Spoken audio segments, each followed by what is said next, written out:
Om Tvameva Mata Cha Pita Tvameva Bandhuscha Sakha Tvameva Vidya Dravinam Tvameva Sarvam Mama Deva Deva Sri Dakshinamurti Sudeshikendram Dvaipayanam Sutrakritam Munindram Sri Shankaram Bhashyakritam Yatindram Maddeshi Kanchapi Namami Vityai Om Namo Brahmadibhyo Brahma Vidya Sampradaya Kartribhyo Vamsarishibhyo Mahatbhyo Namo Gurubhyah Sarvopaplavarahita Prajnana Ganaha Pratyagarto Brahmaivahamasmi Om Prapanna Parijataya Totra Vetraikapanaye Jnana Mudraya Krishnaya Gita Mritaduhe Namaha.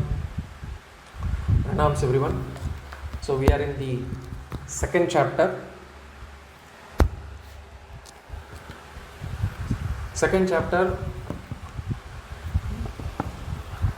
Arjuna had actually started in the end of first chapter. Arjuna had sat down quietly. He didn't want to speak anything further.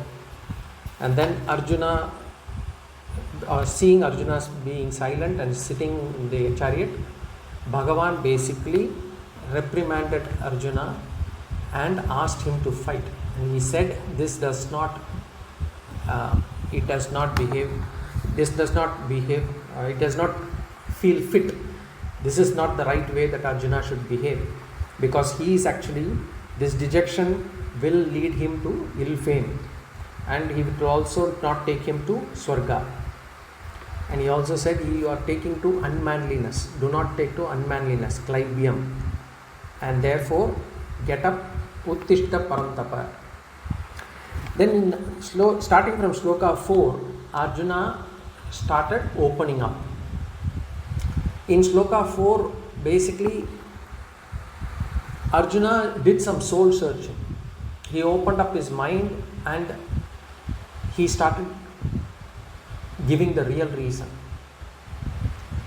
See, many a times we say to others we have an open mind when talking to people, especially, and we say we have an open mind to listen and to accept things and all those things. But if we sort of did our own soul searching, we will realize that we do not open up our mind even to ourselves. We are not honest. We cheat ourselves. We try to believe what we want to believe. We do not take things in an open manner. In fact, if someone cheats us, then we try to distance ourselves from their mind. If somebody cheats us, we say that person is very bad, he is actually cheating. But there have been times, many times, our mind cheats us, but we do not have the same feeling about our mind. Here, Arjuna has started opening up. Until this sloka, especially until the entire first chapter, he had been speaking in delusion due to raga. He spoke based on his likes and dislikes. And based on his likes and dislikes, he convinced himself that he is right. And that's what we do. Whenever we have our likes and dislikes coming us, our mind, our intellect will all convince ourselves, our mind will convince our intellect to say that we are right. Now Arjuna's mind has changed. He has got close to himself. And only because he had that punya allowed him or made him get close to his mind. And he was able to recognize his samsara. Arjuna, who didn't want to fight for pleasure or for kingdom or for victory, the one who said that the war is for adharma, the one who said that this war will lead to kulanasha, jatinasha, he gave a long list of reasons on why the war should not be fought or why he shouldn't fight the war. But he had not given the real reason. The real reason was his attachment to Bhishma and Drona, and he was not able to accept that initially, and therefore he had given multiple reasons. The same in our life also, we want to believe what we like to believe. And from our mind has got lots of likes and dislikes. In fact, we have a list of people whom we don't want to meet. We know that, I don't want to meet these kind of people. And there are people whom we are afraid to meet also. But the real person whom we are afraid to meet is our own self. That is why we are not able to sit quietly for an hour doing nothing. Suppose if we ask ourselves to sit out in a place quietly, not do anything, and just face our mind, we cannot. We'll have to deal with our mind. We are afraid of that. That's why we look for, mobile phone or TV or some serial or gossip or some people. We want to call some people. We want to keep ourselves engaged. Because if we have to spend time with ourselves, we will get to know the truth. And we will not be able to accept that. The truth will not be easy truth to accept. So either we will actually get agitated, angry, or we try to find fault with others, or we blame somebody else, or we look for an escape route. Here Arjuna was really brave. Arjuna's bravery we talk about, in the battlefield. For Arjuna, meeting Karna in the battlefield or fighting with any other warrior, that is not bravery. The real bravery is he met his own Ragadvesha. He was ready to meet his mind, and he was able to come to terms with the truth. So he was said the real reason. In Sloka 4, he gave the real reason. The real reason for him not willing to fight is because of his affection for Bhishma and Drona. Katam Bhishma maham sankhe dronam cha madhusudana. So he was able to open up. And now that was the first step. Now in Sloka 5, what he did was, we got a little more peek into Arjuna's mindset. Now in Sloka 5, we were able to get that he was not interested in bhoga. He was displaying vairagya.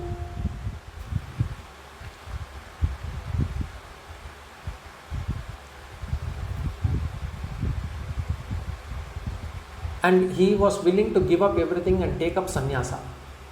And Arjuna is a Kshatriya, so who will keep his word. So he will only say what he can do. So if he says he is willing to take up sannyasa and beg for the rest of his life, he will be able to. It is not like the vairagya that we display at times.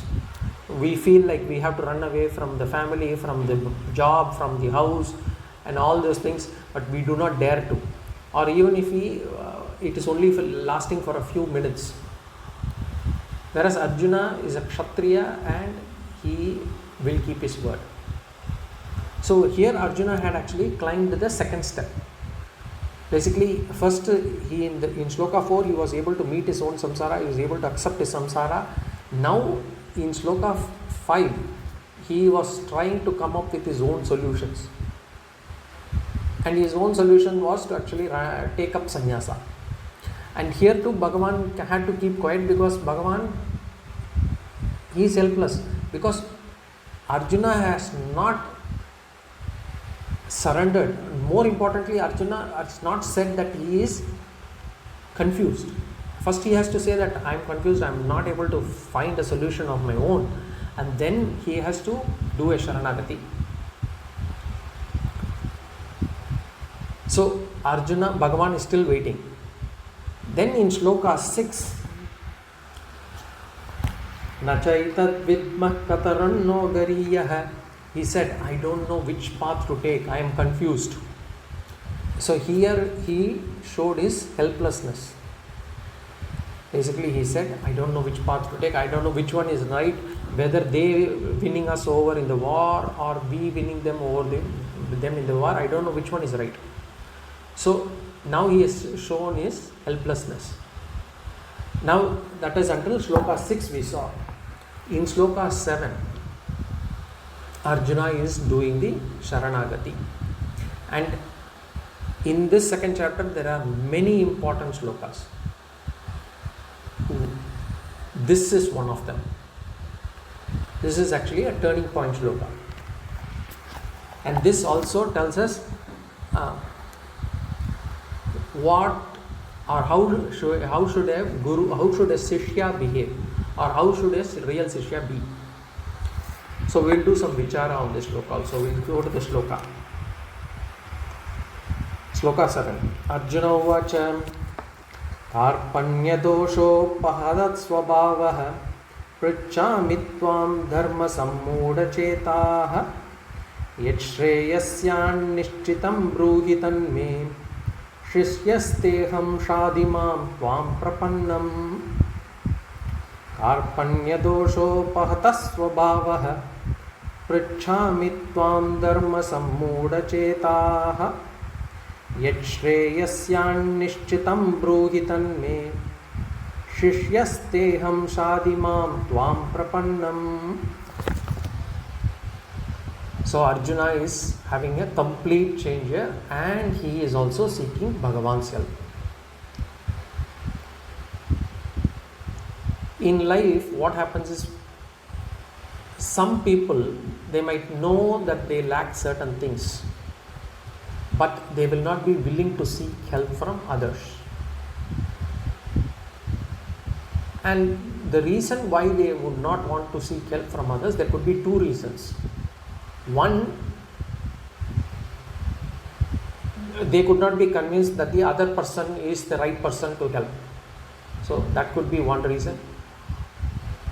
Or the second reason is, even if the other person is actually the right person, the ego will stop us. The ego will stop us from seeking help. And in terms of this kind of knowledge, shastras and all those things, we need to have shraddha. Here in this sloka, Arjuna becomes a adhikaari. Adhikaari meaning qualified person. He becomes qualified to receive this jnana from Bhagavan. Generally what happens is, this sadness, this shoka, we all experience. We all experience shoka. But even if we experience, and even if we know that the solution to remove this shoka, this sorrow, is available with a guru, just like that, we cannot go and take that solution.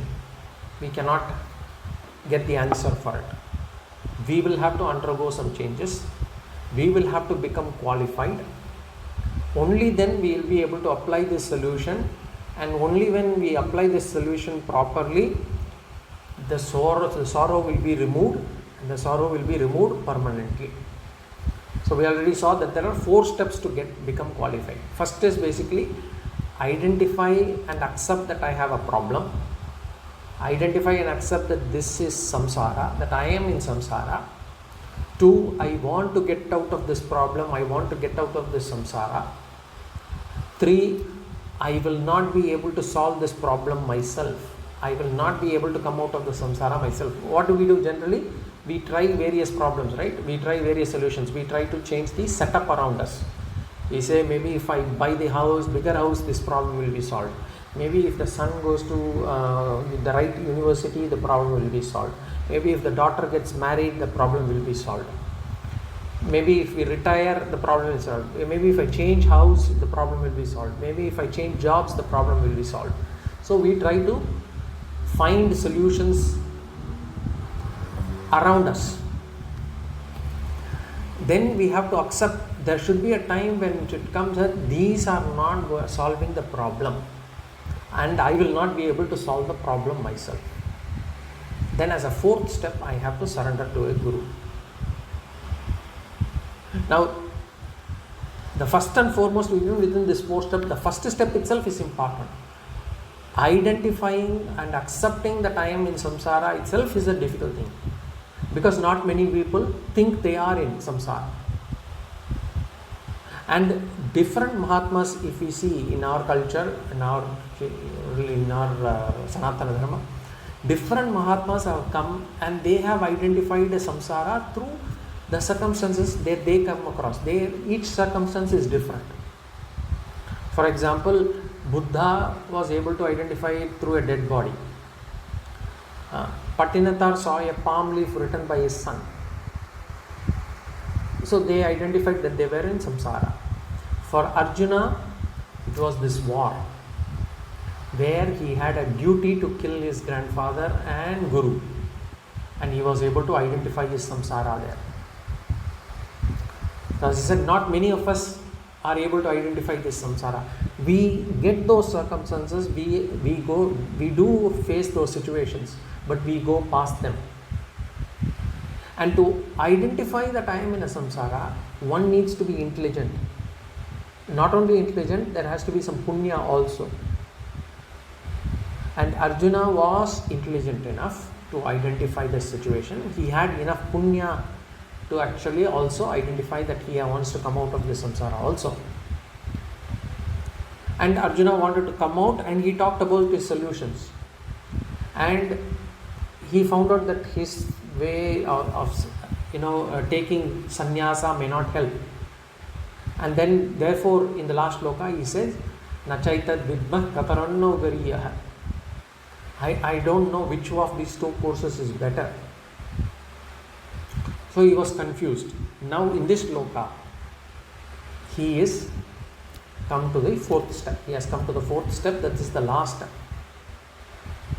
And Arjuna knows, or rather he understands, that he does not have the answer to the solution problem. He does not have the solution. He doesn't know what is the answer to this problem also. But he knows Bhagavan has it. And he is going to do a Sharanagati. We say Prapatti, Sharanagati to Bhagavan. And this is the last change, important change. But before we go into the sloka, let's do a small vichara on Sharanagati, surrender. When we say surrender, when somebody has to do surrender, what kind of a person will surrender? Not everybody surrenders. So first thing, what kind of a person? First and foremost, only a person who has been able to successfully cross the 3 steps, we said. Identifying that there is samsara. 2, I want to get out of samsara, desire to come out of samsara. 3, that my own solutions are not working. I have to go through these steps. Only if the person has been able to come out, successfully cross these 3 steps, only that person will do a surrender. Otherwise, there will be a lot of people, even in the class, there would be some people who would be willing to only hear this for the sake of what is it being said, some curiosity, some understanding I want to get. I'm not very sure whether this is the right solution or whether this Bhagavad Gita is the way to actually, come out of samsara or solving all my problems.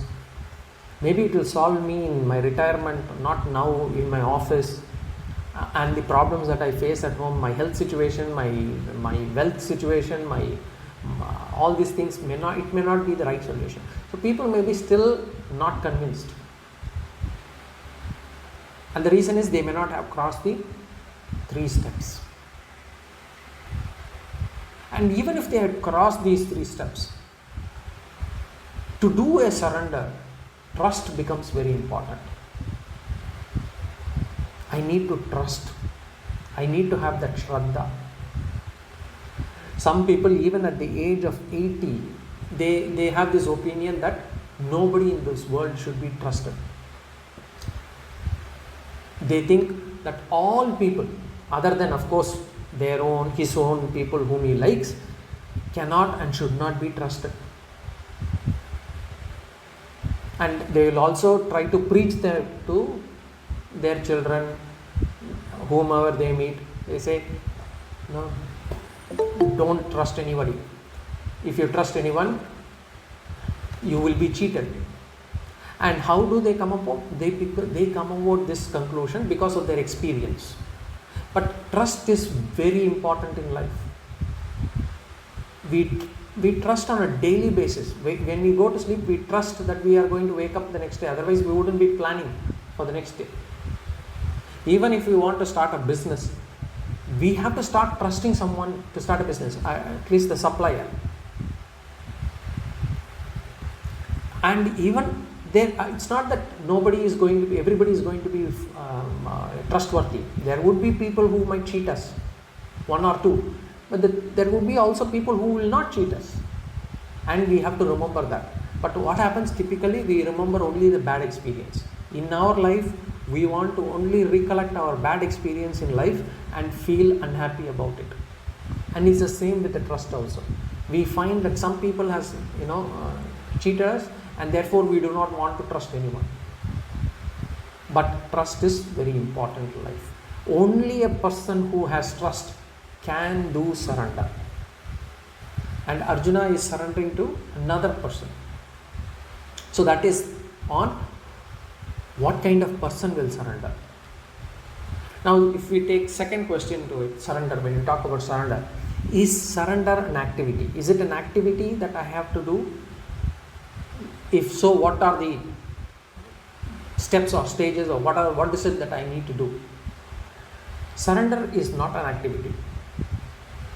If it is an activity, then we can choose a time to do. For example, I want to eat. Eating is an activity. I can say I can eat at 6 p.m., 7 p.m. Writing is an activity. Whereas surrender is an attitude. And we cannot choose a particular time to do it. It has to come naturally. It's like I cannot say tomorrow at 9 a.m. I am going to get angry. Because that's not going to happen. All these emotions like anger, love, desire, hatred, surrender, are all various kinds of attitude. And attitude or emotion does not happen at a particular time. It is not an activity. It has to be an emotion. So Arjuna gets this emotion and is now surrendering to Bhagavan. So what kind of a person is surrender an activity? Now the next question is, what is it that I have to surrender? When you say I have to surrender, what is it that I have to surrender? Do I need to surrender my wealth? Do I need to surrender my possessions? What is it that I have to surrender? What is being surrendered in Sharanagati? The thing that we have to surrender on our Sharanagati, in a Sharanagati, is there are two things. One, our knowledge. Two, our ego. Knowledge and ego. And when we talk about Sharanagati to Bhagavan, this is the greatest and biggest offer that we can give to Bhagavan. We think, offering flowers or doing various, or doing some yajnas, putting in various dravyas, doing all kinds of chandi, homam and all those things, that is not big, considered big. The biggest offering that we can give to Bhagavan, much more than even our physical body. Some people have this, I will do some penance, right? Some people have this way to say, I am taking a vrata, where I will remain hungry, I will fast for the sake of Bhagavan, for the sake of getting close to Bhagavan, as an offering to Bhagavan. That is not big. What is big is to actually offer our intellect and ego. Giving up intellect and ego is not that easy. When I say that, some people might think, what is a big deal in this? No, I can give that up. It's not, what is a big deal? But actually it is not easy. It is not simple also. when I say intellect, to give up whatever decision, whatever judgments, whatever conclusions that my mind has made, I have to give them up. And then now accept whatever decisions, whatever judgments, whatever conclusions that the other person is making. In this case, the Guru and the Shastras. That is not easy. Because even for small things, we would want to go by our decision. We want that kind of freedom. We say, I will not agree to what other person decides. I know what is best in my life. And moreover, we would have, studied academically, we have done something, we would have achieved something. We already have some bit of garva on our intellect, on our knowledge that we have accumulated, on our experience that we have accumulated. We think we are good in judging people. We will always say, this person is like that. I know that because I am very sure this person is like that. We believe in our judgments. We believe in our knowledge. We do not want to surrender that. Even in our deathbed, we will not be willing to give those things up. Surrendering our intellect, surrendering our ego is difficult, but it is the thing. Those are the things that has to be offered as Sharanagati. So whatever I have come up as my understanding, as my knowledge, I should be able to give up and accept whatever is being said by the Shastras and the Guru without judgment. When listening, we should not judge it, but we should definitely analyze. It's not in our Shastras, our culture, it is not that I say this and therefore you have to take it. No, we have to analyze. But we should analyze after proper listening. Not at the time of even listening itself. We have to give it some time. We have to go back and maybe listen once again, see whether it makes sense, and then come back again if there are questions. Make sure that it's not that you should listen blindly or accept things blindly. Shastras must be listened with an open mind, but without bringing in our limited understanding of whatever little we know. So when Shastra says something and say, I want to test it out, or maybe I won't actually find fault in Shastras for the sake of finding fault, because the moment there are people who listen to Shastras or to Mahatmas and then they find fault only to say that, I know better than this person and I can find fault in whatever this person says, and that way I am proving to others and also to me that I am a better person or I am more intelligent than the other person. But that's not Sharanagati. Sharanagati is about surrendering our intellect, surrendering our ego, listening to Shastras with an open mind. That is real Sharanagati. And this is easy for a dull person. If a person is dull, then it's fine. They will be able to accept it. But if a person is intelligent, or if a person feels that he or she has achieved something in life, they've achieved something in their academics or in their job or whatever in life, or they have studied a bit of Shastras. They have studied some Tarka Shastra, some Mimamsa Shastra, some Vedas, and for them it is very difficult for them to surrender their intellect. Now, Arjuna, in this case, Arjuna was well educated, was extremely intelligent, was well accomplished person. He has achieved a lot in his life. But here, he has sacrificed all that and he is doing a complete surrender. Real surrender, real Sharanagati. So that is what is Sharanagati. What do we need to surrender? The next question about Sharanagati is, to whom should I do a surrender? Can I do surrender to everybody, anybody? So we first saw who should surrender What is the qualification to become do surrender? Is surrender an activity or an emotion or an attitude? And then we saw what is being surrendered. Now, to whom does one surrender? It cannot be to anyone. Now the question is, it has to be to Guru. So to which Guru should one surrender? Arjuna also had other Gurus. He had Kripacharya, Dronacharya, Bhishma was his Guru as well.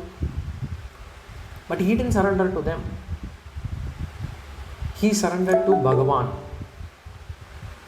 Now why did he surrender to Bhagavan? Did Arjuna know that Krishna has what he wants? Arjuna, for that matter, right now does not even know what he wants. Arjuna is in a state of confusion. He doesn't even know what he wants. He just wants to come out of this problem. That's all. In fact, he will say, Bhagavan, tell me what is Shreyas, what is good for me, you tell me. So one does not know what one wants in life. But how does Arjuna know that Krishna has what he wants?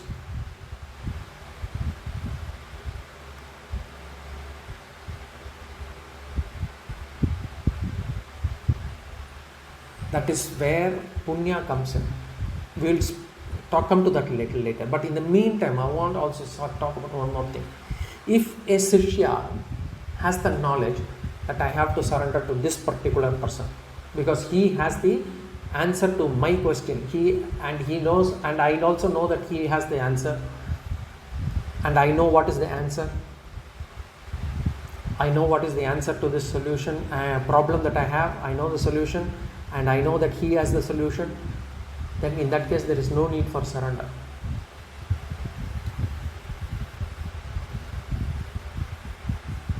This is where ignorance comes in.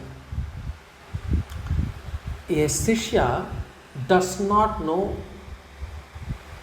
what he needs to know. Arjuna does not know what he needs to know. Arjuna doesn't know because Bhagavan has not started his teaching. Arjuna at this moment does not even know what Bhagavan is going to teach him or say to him. Forget teaching. He does not even know what is Bhagavan going to say. Bhagavan may say, sit down for 13 days and do a penance, or do this yajna, or undertake a journey. He does not even know what Bhagavan is going to offer a solution. So a Shishya does not even know what he needs to know, and he need not know also as a Shishya.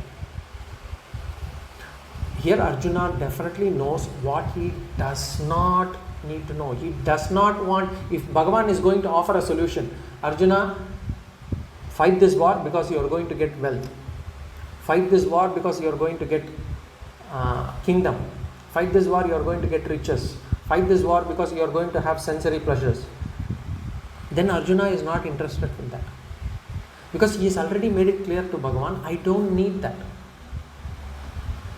So he knows what he does not want to know. He does not want.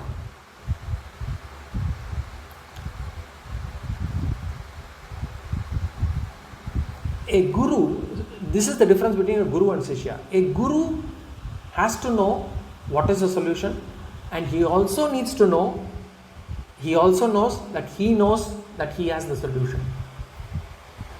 So that is a guru. Shishya, he does not know what is the solution, but he knows that I do not know what is the solution. So a guru knows the solution, and he also knows that he has the solution. A Shishya does not know the solution, but he knows that he doesn't have the solution with himself. Whereas most of the people who do not do Sharanagati, who do not come into this, they do not know. They do not know the solution. And they don't even know that they do not know the solution, that there is a solution out there. Finally, there are also some fools. They do not have the solution, but they think that they have the solution for all the problems in the world. That I will be able to solve the problems myself, and not only to myself, I will be able to advise this to others as well. So this is the difference. Now coming back to this question, who to surrender? Who will take me there? And where will they take me? These are the questions in Shishya's mind, right? I'm going to do a surrender. Now whom should I do a surrender to? And what is it they will offer me? And where will it lead me to? This is where, as I said, Ishvara Anugraha, Bhagavat Kripa plays a part. A Shishya is almost blinded. A Shishya, true Shishya, he does not know the path to take. And he does not even know who will guide me to take, who will guide me on the path to take also. I do not know where to go. And not only that, I do not know who will tell me which path to take. And that is when a person has to realize and be aware of Ishvara Anugraha. Bhagavan in the same Gita promises that I will give him what he wants at that time. Bhagavan says it is his duty. Bhagavan says it is my duty to take this Shishya to the right Guru.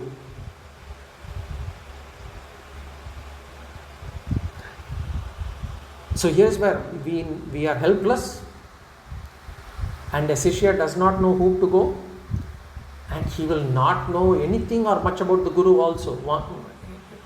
In those days when a Shishya goes to the Guru, he does not know much about the Guru. There is no Google, Wikipedia to know about the Guru and all.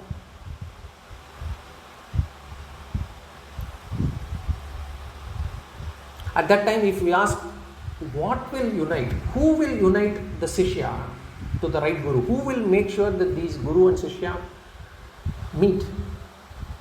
In the language of Bhakti, it is called as Anugraha, Ishvara Anugraha.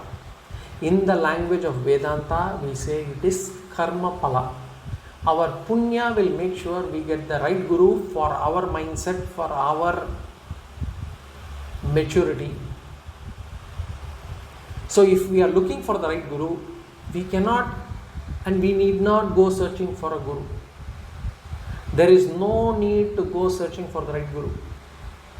That is what we need to realize. If I don't need to go in search of a Guru, then what should I do? How would I get the right Guru? Shastras say, first turn yourself into the right Shishya. That is in our hands. Once we turn into a right Shishya, Bhagavan will lead us to the right Guru. What is the three steps? Basically, that I am in Samsara. I want to come out of Samsara. All the things that I am doing are I am feeling helpless. I am not able to come out myself. If I realize that, Bhagavan will lead us to the right Guru. We will be able to realize, we will be able to, if we have the right attitude, we will be even able to feel Ishvara Anugraha there. A Shishya will get a Guru depending on their mindset. Then there could be questions like, there are different cases, like what will happen if the Shishya meets the right Guru,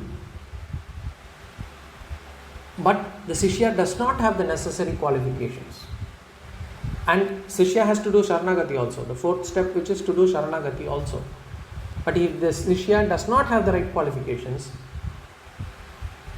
what will happen? Then what will happen? The Shishya will run away from the Guru after some days. The Shishya will start claiming that this Guru is not right enough for me, right for me. Because the Shishya has not done those 3 steps and is not willing to do Sharanagati.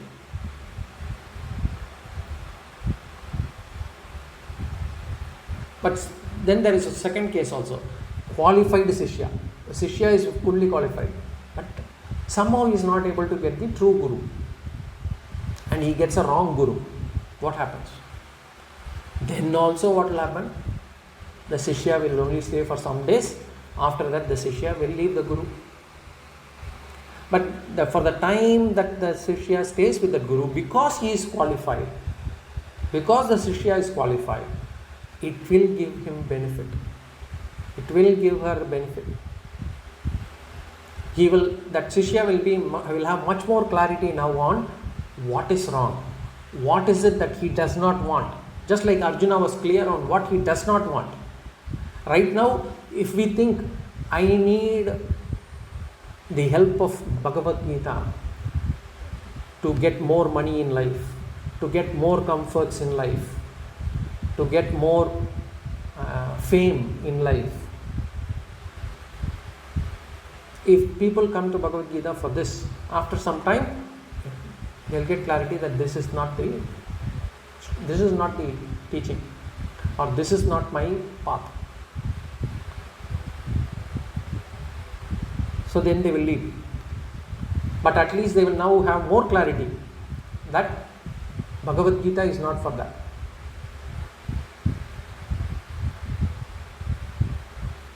Here we have another case where we are saying Shishya has the qualification but goes to the wrong Guru.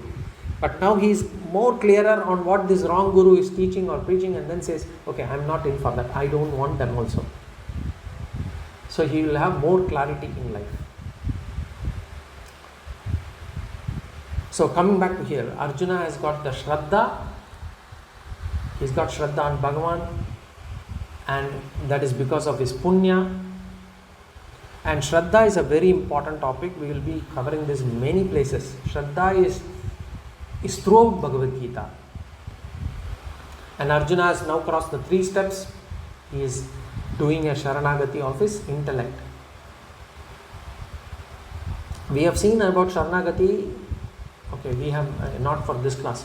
In 15th chapter also we talked about Sharanagati. That's for the other class. Okay. And suppose if we meet a wrong Guru and we had done a Sharanagati, doesn't matter. Bhagavan will show us the right direction. We need not go in search of a Guru. Ishvara will bring the right situation for us to know the Guru. When people will say, I don't know who is my Guru. Forget it. Then you have not become the Shishya yet. I have not been able to get a Guru in my life. Then the question should be asked is, have you become the right Shishya in the first place? So once we become Shishya, automatically the Guru will fall in place. That is Bhagavan's promise.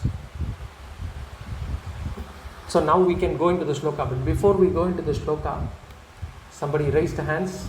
Ashish ji. Thank you, Guruji.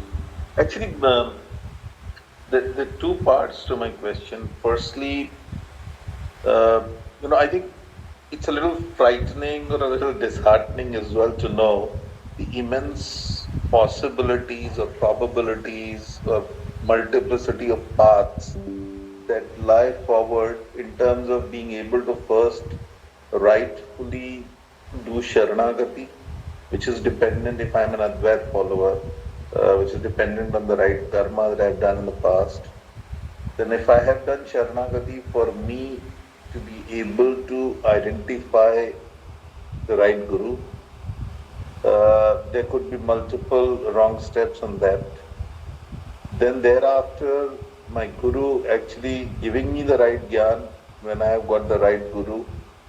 But my karma again comes into play in being able to absorb that Gyan, realize that it is the right one, and absorb it and imbibe it in my life, in me.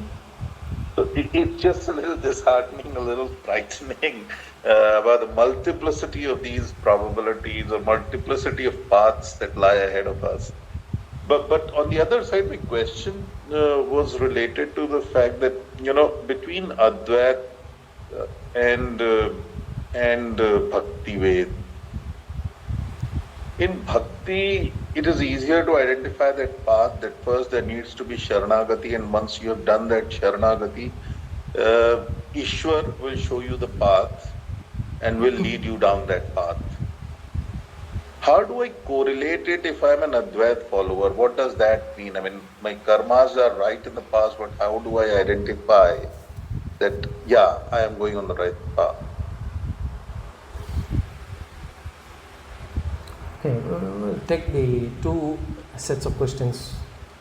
The first one is basically to say that it's quite disheartening to say that there are so many possibilities that I may slip, either in getting the right guru, or even if I get the right guru, whether I'm become qualified, even if I get the qualified, whether I will be able to do what I am because of my karma, or because of my limited or because of my likes and dislikes, whatever. So there are ways that I could actually fall. I will not be able to progress. So the answer here that I would want to say is, once we start recognizing that we are actually slipping, if we are, and if we recognize that we are slipping, that itself is a big boon, because not many do realize that they are actually slipping in life. They think it's actually progress in life. So to be able to realize even that I am slipping requires enormous amount of punya. So do not get disheartened by that. The second thing is, this is not a overnight solution, quick fix band-aid solution that we are here for. We are here for the marathon. Remember, we have had millions of births before this. Keep remembering that. We have had millions of births before this. And it's not that my life is, okay, next 40 years only I have time to actually get this into my mind. No, don't think that way. Don't put yourself into pressure. As long as I am actually progressing on a day-to-day basis, I am becoming a better person than before, yesterday. My mind is becoming more calmer than before. I am able to accept things as they are. I am willing to accept people better than what I was to be before. It's fine. I am progressing. That's good enough. I should not lose focus on the goal, and I should not lose Shraddha. That is what we should be focusing on. And as long as I am slipping, it's fine. Slipping is fine. You go back to Sloka, the chapter 13 and chapter 16. We will talk about, slipping. Slipping is fine. To realize that I am slipping itself is very important. Not many people, as I said, will be able to, they will think that some people behave adharmically and say that this is how today's world will need, or this is what the world needs today. But at least we are in a position to say that, okay, look, what I did was not right. Now I have to change myself. That's fine. So don't get disheartened. As long as we are progressing slowly, it's enough. And we are not in a running race.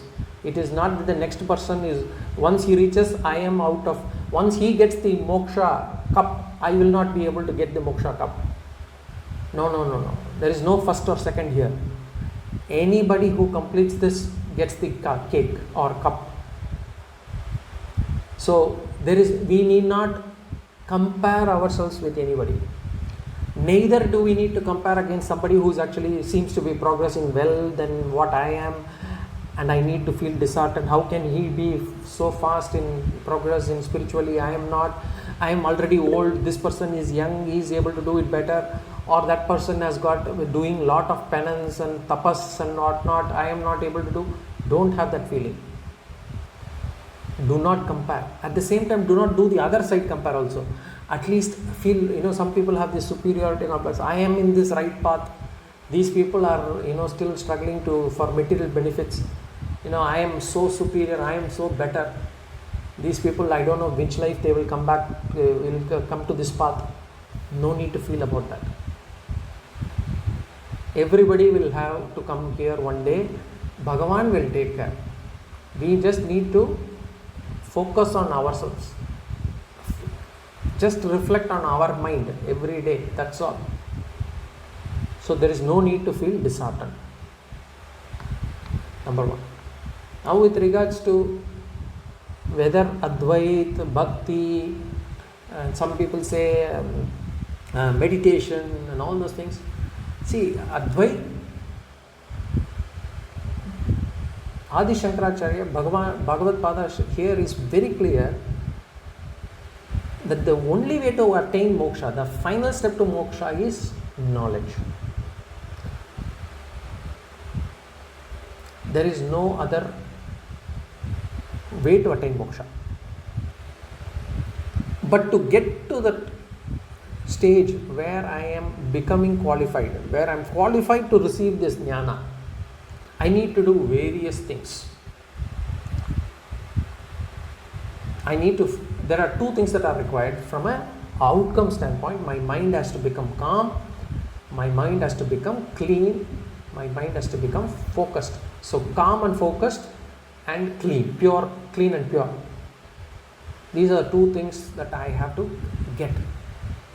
So to get that calm mind, to get my pure mind, to get a focused mind, I can do meditation, I can do bhakti, I can do nama japa, I can do all those kinds of things. Those are all preparatory steps.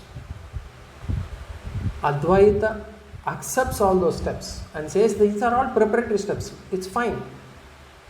Do bhakti yoga, that's fine. But do not think that is the end step. That just by being in bhakti, this janma I am doing a Sharanagati, I tell myself and I tell Bhagavan I am doing Sharanagati, although I may not really do Sharanagati, but I keep chanting his name just like that, and I do not have this feeling that you will have this moksha at the end of this life. That is not going to happen. That is where Advaita says, have bhakti, do nama japa, do meditation, all those things are fine. But to attain moksha, one needs to have this jnana. So this, whatever we are doing as bhakti and all those things, is part of karma upasana yoga. In karma yoga, we talk about panchamahayajna. Panchamahayajna, deva yajna, pitra yajna, bhuta yajna, manushya yajna, and brahma yajna. So bhakti can come as deva yajna, or when we do nama japa, it becomes upasana yoga. So it's all fine. It's all accepted as one of the preparatory steps. So there's no two paths to the end. There's only one. So just like, we have this, if you go to a large temple, especially in South India, you have a large temple which has got multiple, it's got huge walls, and there will be entrances on all the four sides. So there will be east entrance, west entrance, south entrance and north entrance. You can go into the temple through any path, any entrance, that's fine. But once you go to the main deity, the Garbhagriha, there is only one door to it. That is the same. So in terms of getting moksha, the only way is jnana. There is only one door. But to get to the stage where you become qualified to get this jnana, there are multiple doors to it. Some people do manushya yajna, some people do service. They say manushya seva is mahesha seva, Narayan seva, Nara seva. So that's one way. That is actually in Panchamahayajna, that is called as manushya yajna. So there are preparatory steps are there. Those are all different. But the final step to attain moksha is only jnana. I hope I am clear. Hari Om. Okay. So we'll get to the sloka. We'll now see how Arjuna has surrendered. Karpanya dosho pahata swabhavah. So Arjuna is now talking about himself. He is talking about what sort of mental state he is in. and his mental state is karpanya dosham. Karpanya dosham means helplessness.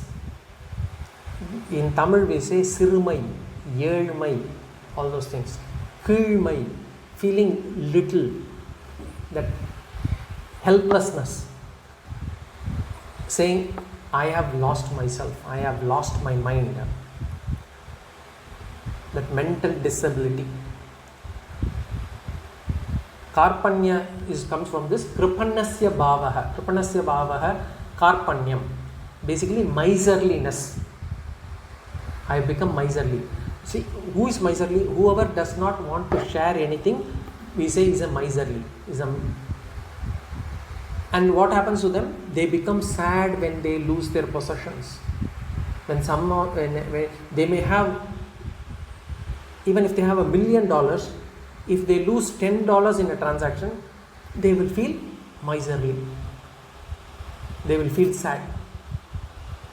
In other words, this person does not get contentment at all. He is in a constant state of discontentment. They cannot even take a small loss. That's called as kripanaha. So in Laukika terms we say it is kripanaha means miserly. In Vedantic terms we say one who is not happy with himself. He is having this inferior feeling. An inferior feeling, a destitute. So Arjuna says karpanya doshaha. Arjuna says Arjuna is able to see his mind. He says, my mind has got a dosha now, Bhagavan. It is karpanya dosha. And it means Arjuna is not able to give up on Kauravas. Even if the Kauravas are on the side of adharma, I am not able to overcome their attachment. My mind has attained kripa bhava. So we don't have much time. Upahata. Upahata means afflicted by, overpowered by, covered by. Swabhavaha. My mind has attained such a state. My mind has attained this state of karpanya dosha. So with my mind is overpowered by helplessness. And for a Kshatriya this is humiliating. This is crushing for him to accept that he is helpless. We'll go more details about this sloka in the next class. Any questions or comments?